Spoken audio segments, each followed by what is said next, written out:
So, what's it going to be? A red wave, blue wave, tidal wave? Which one? I think everybody's pretty much both sides seem to think it's going to be red wave, whatever, whatever that means, and some people like saying, is it a tsunami, not just a red wave? But I just wanted to talk about what's the actual things that this election is really going to be decided on. I don't think it's what everyone's talking about. People are talking about the Supreme Court decision, inflation, crime. Those things all seem like they're perfectly fit. Like this is what people care about. But I think it's actually different things than what everyone's been talking about. And the biggest one is a little thing called the American debt, right? Oh, yes. Nobody talk. I mean, literally, I haven't heard a single person talk about this. But America is under a debt that is unsustainable. Crushing. Yeah, look at that. It's crushing. Yeah, so I put up here that black bar where it says you are here. What that means is this is a projection from 2019, and that projection was off because of what happened in COVID and all that. And we're actually at the top of that black bar that's going up and down, and that's where we're actually at right now. Reality. In other words, that should be red. Yeah, we went over what the World War II height of debt, right? Great. On a percentage basis. So, and then we're going up from here, right? That red line going up, up, up, up. We're going to go up from there. So this is, sort of an undercurrent. This is what people really care about, even if they don't think about it or admit it. This is the real thing, the real deal. So issues. So in other words, fixing something that is going to destroy the country if we don't do something about it quickly. Do you really think people are like, sort of, are they just feeling it? Do they get it? Well, all right. So, for the women, I'd say we feel it. I actually do think people get it. I actually do think people get it. I think, but people don't want to talk about it because they think that they think there's no possible way to solve the problem. So that's issue number one. Issue number two is I believe that culture war is reaching its end, right? Of course. And that would be nice. That would be really nice. Not a lot of people would like to see that, but why wouldn't they? Just like the debt, nobody believes it's going to end, right? Nothing's ever going to end. Everything, all the problems of today are never going to end. Well, that's probably not the case. Well, that's very childish. we should be able to. I don't know. Figure this out. It feels like it's so. I can't. But so the debt has to be paid off. Culture war is going to have to end. I think it's ending sooner than people think. Number three, the political establishment in America. We like to complain about it, but it doesn't seem to occur to anyone that how long do these have we always had this establishment in America? Historically, historically we have not. This is the establishment changes in America. In fact, it changes on a pretty regular basis about every 80 to 90 years. Republicans were in charge for 80 or 90 years after the Civil War, and the Democrats have been in charge since the Great Depression. So, but we're due for a change in our political establishment, and I think that's what this election is actually about. All right. So you're saying this is kind of an American thing that happens. Oh, sure. It's like it's the way that they rebalance everything out. Yeah. Well, but we talked about this on our first first video. I want to go over the highlights from that. Sure, let's do that. Okay. It'll remind me so that I feel better. Yeah. So the debt. I'm going to start off with that. This goes all the way back to the beginning of the country, right? 1790 or whatever. Each red arrow is a peak in debt. The fourth one is where we're at right now. Just went straight up just recently to hit like a new record of more than World War II, right? So it's important to recognize that we've been here before, basically. That's if there's anything positive, we can at least accept that we've been here before in America. We've actually been here 3 times before. We've had this kind of crushing debt. We've had, the Civil War, let's face it, people were dying across all of America. That's an absurdly bad place compared to where we are now. So we've been here before. We've been here 3 times before. This chart shows clearly. This is all the way back to the beginning. Each red line represents the peak of debt. So there you go. How many people have seen anything like this before? Right? Nope. No, I don't think anyone's ever seen. A handful of people. We have been in debt like this 3 times before, Mhm. right? And just it looks pretty obvious. You go up in these giant peaks, Yeah. but nobody really talks about this. But we've Okay. definitely been here before. Yeah. I can see Mm. that. We had the Revolutionary War, the Civil War, World War II. Each time we had unsustainable debt. And then beyond that, debt, after the end of each war, debt reduced quickly and even with not a lot of effort. So here you see the same chart. These green lines represent how fast, show you how fast the debt came down, right? That would be nice. That's really That would well, be you'd have to have really another one of these nice. green lines at the end here. Right. And this last red line would have to have a green line right after it, and we'd have to see debt just come right down, right? Mhm. And you might, well, how in the world is that going to happen, right? Mhm. So if America is going to survive, we're going to need to see another one of these. It's going to have to take like 20 years, like the next 20 years. You mean We'd have to see the debt come down in the next 20 years, right? Like at a high lot. speed? Yeah, at a high speed. I think that would be very good. It would be, but Yes. it's like, how is that going to happen? All right. So Yeah. we have these cycles Mm-hmm. get up massive amounts of debt, and then Americans start to think, oh, everything's bad. Mm-hmm. There's nothing possible, no possibility of anything good happening, We're definitely there. That's no doubt. which is weird because it's not in the American character to kind of like be Well. fatalistic, give up. Mm-hmm. But at the ends of these debt cycles or cultural debt cycles, we start to feel this way, Mm-hmm. that there's nothing that can be done. It's going to be like this forever. I mean, I basically, I'm guilty of the same thing. Mm-hmm. It's hard not to, but it's good to know history a little bit, Yeah. just a little bit. But Mm. all right. So the next issue is the culture war, right? Yeah. And I'm saying the culture war, I think it's going to actually, that it's reached the point where it can't go on any longer, and it's actually going to come to an end, which that would be really amazing for everyone. So we're going to talk here about what that means. It's like how did we get here with the culture war? Just a short little brief point about that. Mhm. What does it mean to be two nations, two Mhm. people in one country? Mhm. Well, okay, so one group of people believes in a thing called egalitarianism, that we should pursue equality in all things. The other group, their worldview is something called complementarianism. That means people can be equal in moral worth, but still be functionally different and complementary. So does that make sense? Yeah, it does. Actually. One group is concerned about equality. You bet. The other side, they believe that people are the same in like their worth, like moral worth, but they are different in functionally different. So that means like men and women are complementary, right? They're not the same, but they're complementary. Absolutely. It's the easiest way to explain it. But this goes on at all levels of society now because of this complete difference. Mhm. So this is where these two worldviews, this is where we get the divide in politics. We start having this divide between left and right. And you might think, oh, we've always had that. If you're a younger person, Yeah. under 40, you've never seen a time. If you weren't around when, say, Ronald Reagan, you wouldn't have ever known a time when America wasn't completely divided into two countries, two people. You know, right? you're But this right. was not at all the case in the Yeah. past. Here's a perfect example. 1932 election, Roosevelt versus Hoover. All of Yeah. America, but except for a few Mhm. states, Mhm. chooses Election, Roosevelt. right? Side. Mhm. Roosevelt's the guy. Thank you for that. 1972, So, yeah. Nixon versus McGovern. Obviously, everybody in America, we all agree Nixon's the guy. We can't even imagine this today. 84 election, Ronald Reagan.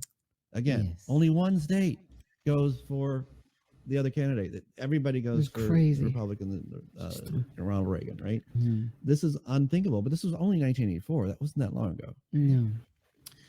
So you can see it on this chart. They start diverging.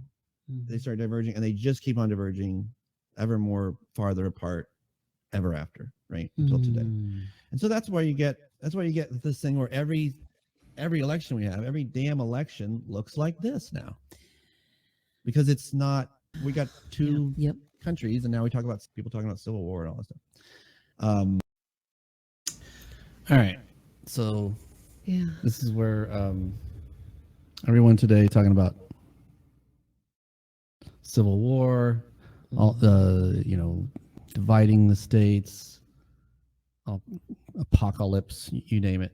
And we're kind of like, we're sure something's going to happen, right? Something really terrible is going to happen. But again, we've been here before. Been here 3 times before. Imagine if there was an actual war and people were dying just left and right. You knew people in an actual war. That would be very different than what's going on right now. So let's continue. So the next big thing is, in the recent times, the government started spending money. In prior eras, the government wasn't a big factor in our economy. And since the 60s, it's become this enormous spender for all sorts of things. Some things may be good, some things not so good, but it's just an enormous part of our spending. And the biggest thing in the last, say, 50 years since the 60s was this thing called the War on Poverty. This was a massive program, bigger than anything before in American history in terms of not even close. I mean, it was just, it's unimaginably large government program. There hadn't been really big government programs prior to this time. And we had a poverty rate of 22%. And the idea was, we were going to eliminate poverty. But one thing we did do is we spent a ton of money. So we spent more than all the wars in American history combined on the war on poverty. Okay, but World War II is tiny compared to this spending. But isn't that great? We spent all that money on helping people rather than on war, right? Yeah. I mean, obviously, So better than war, but there's definitely a problem, right? The war on poverty didn't do a very good job of reducing poverty. It was we still have to help the poor, right? I mean, you got. Yeah. I mean, you got to understand. We're talking, when I say it didn't do a very good job, I mean that. So take a look at this graph here. So recently, the Biden administration sort of trumpeted that we had reached a new record low in poverty, right? Well, that sounds great. But when was the last time we had the record low? Well, it was 1973. We haven't gone down below that 1973 until now. The reducing poverty actually was being reduced for many years prior to 1970, the early 70s, right? And then it just stopped going down. It stayed at that 16% level since they started spending all that money, and it's never gone down below. So it flatlined. It just stayed flat. So we've spent more money than all the wars combined, but it hasn't done anything at all to reducing poverty. Sounds like a lot of money. Yeah. More money than all the wars in American history combined. Yeah. Have you heard a lot about that? No. As people complain about a lot of stuff. It's funny when I hear it again. I'm like flabbergasted. Why? That's like everybody should be yelling that from the rooftop. I mean, what is this? Yep. I mean, this ought to be on everybody's top of mind, but I think, in a way, I think it is. I think everybody knows. I hope you not. can't I really parse hope it down into all the problems into this is the problem, but everyone knows there's a systemic problem, and I think this is one of the things that is systemic, is that we've spent money that is beyond anything we could ever have imagined in the past and not gotten much of anything for it. No. So you can see this. You've got the first yellow arrow, $5 trillion for World War II created that level of debt. And my thesis here is that the war on poverty, it seems reasonable to me to say, if we believe that this 5 trillion created this, and these are in absolute dollars, constant dollars. So if that's 5 trillion created this World War II debt, don't we kind of have to accept that it's pretty possible, likely, that this $22 trillion created this debt that we have now, right? That doesn't sound crazy. Absolutely. So, in other words, it may be that the war on poverty unintentionally acted as the equivalent of the same kind of issues that caused a rise in polarization and debt in the past cycles in America, right? Now, here is some good news. That guy's really smart. If this thing of this war on poverty, if it acted like a quote a war, then it might also end the same way that other wars have ended. Now, how did other wars end? Well, if you look back, you will see that all of the major wars in American history have ended decisively. This is kind of unique to America. All right, so what we started talking about here is this thing that there are cycles Yeah. in American history, and that they tend to end in a war. Mhm. I don't tend to. They always, there's debt. You know, the debt rises and rises and rises, and polarization gets worse and worse and worse, and then we have a war. Right? It could be a foreign war, it could be a domestic war, and that sort of it ends decisively in American history. We have this one good thing is that our major wars, end decisively, and then it's over. Right? That whole thing's over. The major wars in America ended decisively. The belligerent party has always made a full and permanent surrender. So, for example, the British monarchists, right? The South in the Civil War, the Axis powers in World War II. Mhm. When it ended, it ended. We didn't keep fighting the Southerners, or there weren't like runs on the into the North. It just ended, and it's over. So the political and moral order that the belligerent party stood for was vanquished at the end of the war. You never heard anything about what they stood for after that time, at least not in any mainstream anything. Yeah. So the question is, we've got this war going on. Mhm. People talk about a culture war. Mhm. Everything is apocalyptic, language. I know. Clearly, that has to end in order for the debt to come down dramatically, right? Oh yes. So what's going to bring this to an end? Mhm. This state that we're in right now. All right. Well, let's look at past periods. Okay.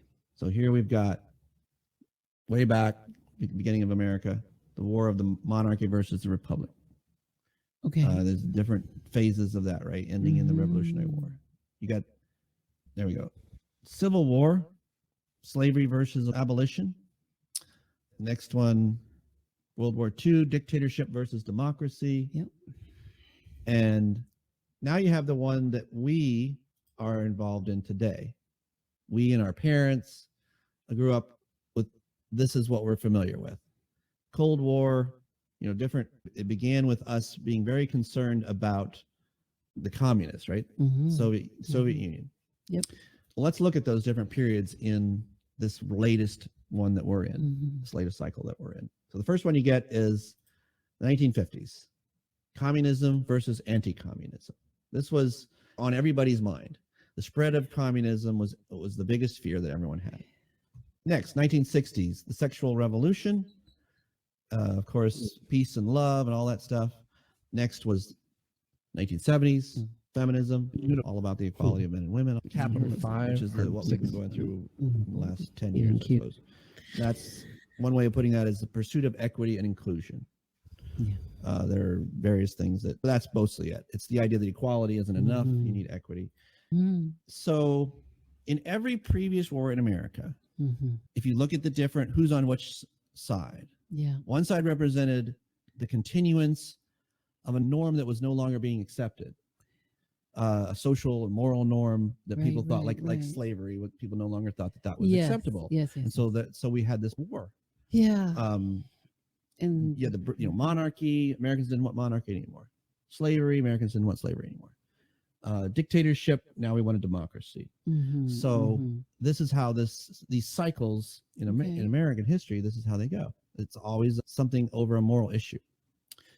Now, the last thing we need to ask ourselves is, who was the establishment? Was it the left? Was it right? After 1943 in America, which party was the dominant party? Which group was the establishment? Because every single time, every single cycle, it was the established party with the most influence in America. That was the belligerent, basically. Mhm. Mhm. Does that make sense? Big time. So you go all the way back to the Revolutionary War. Yeah. Obviously, the establishment was the British, and they were the ones. Big time.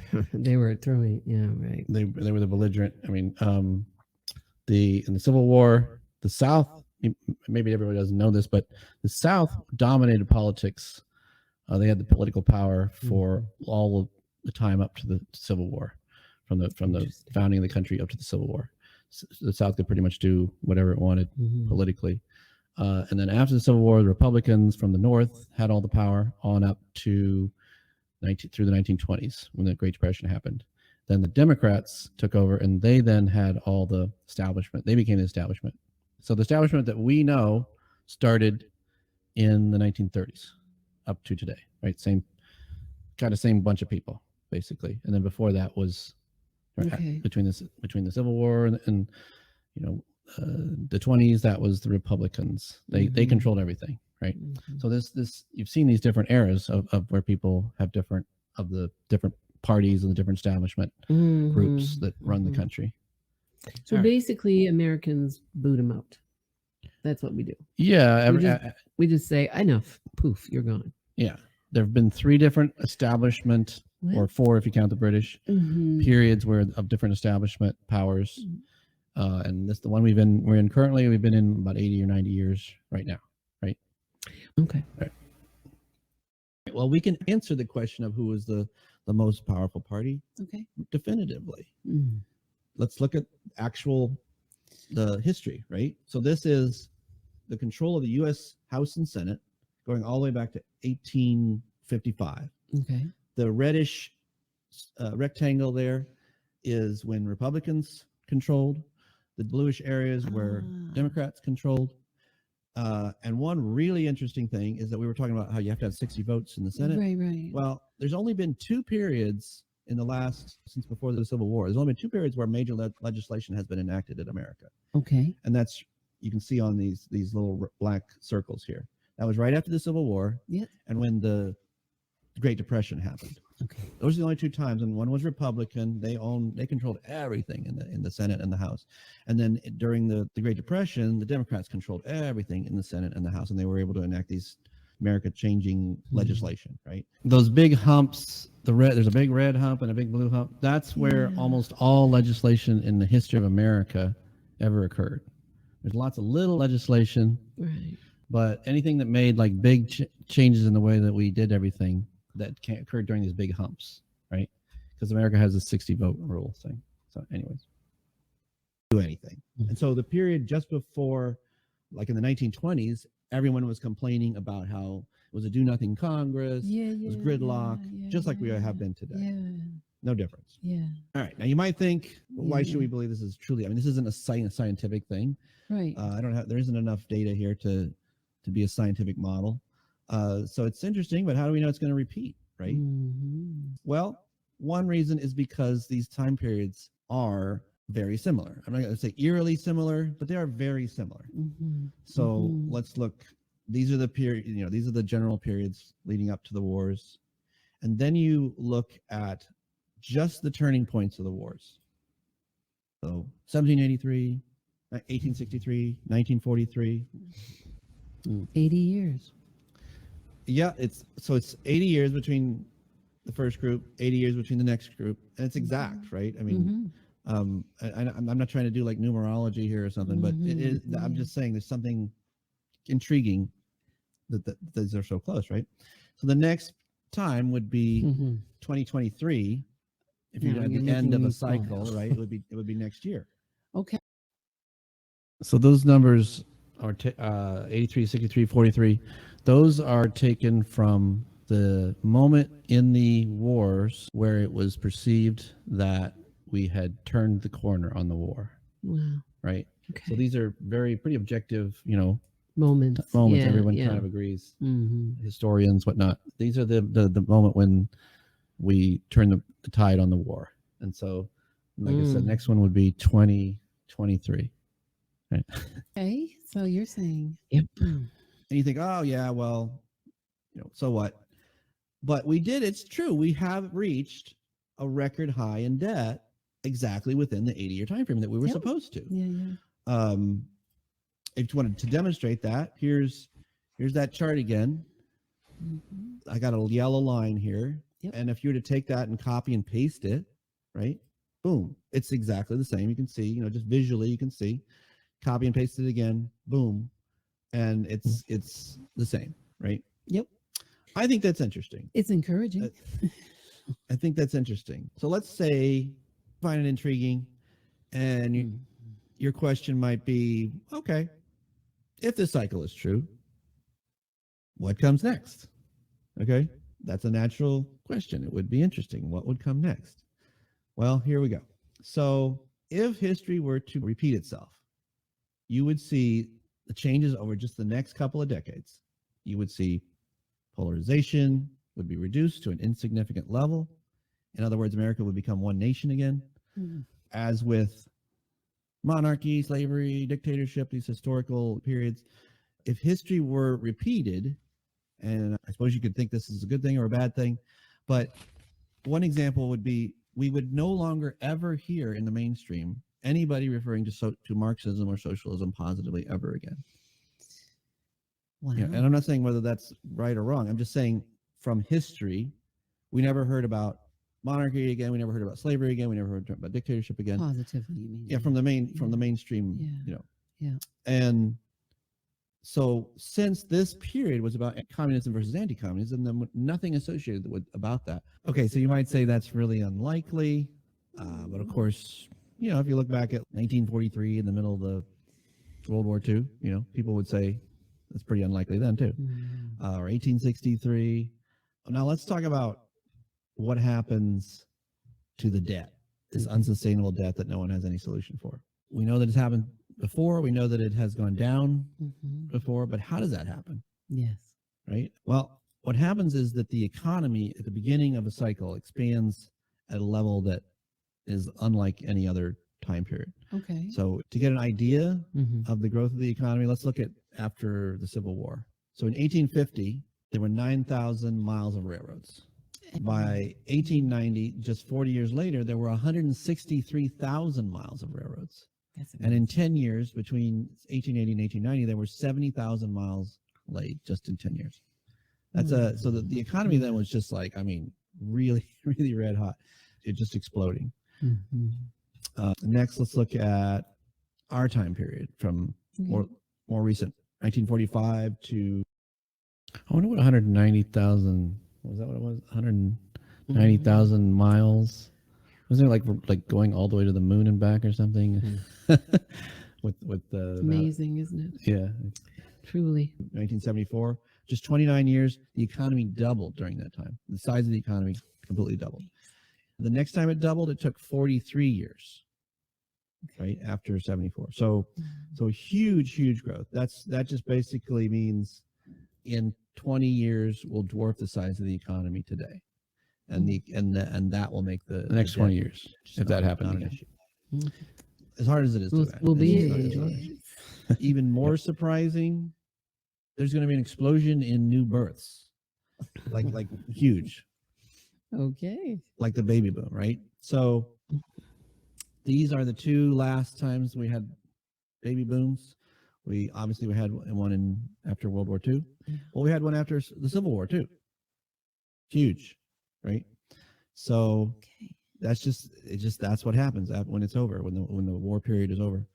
You can even see, this is odd, you know, you can see this is the control of the Senate and the House when the legislation was done. Well, those black circles there, those represent the very same years that the baby booms are happening, right? So this here, the very same years Isn't that cool? as that there. Mhm. Wow. Not too late, man. So it's a natural your way dream, that it darling. repeats. Mm. All right. Well, is there an 80-year historical cycle? All right. So yeah,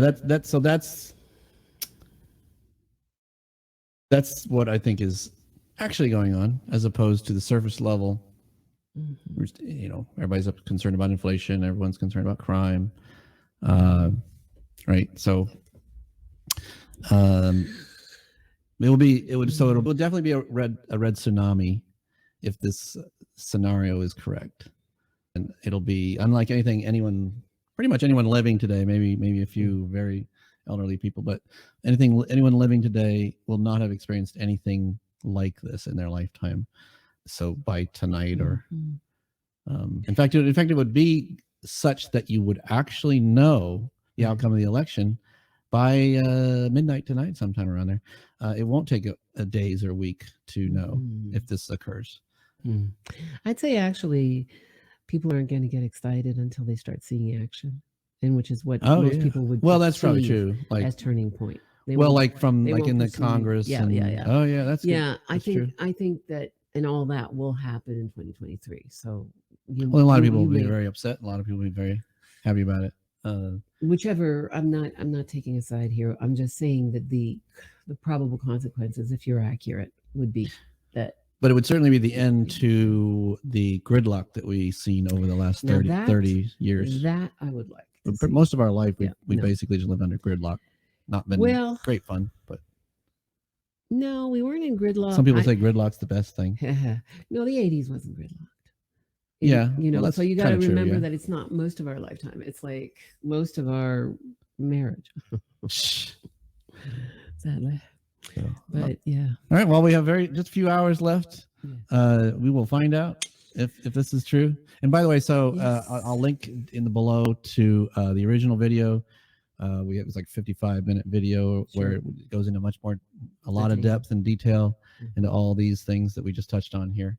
Mhm. But good luck for whichever side you're rooting for. Yeah, but let's get together in a way that we can all be okay with this, whatever it is that happens. All right.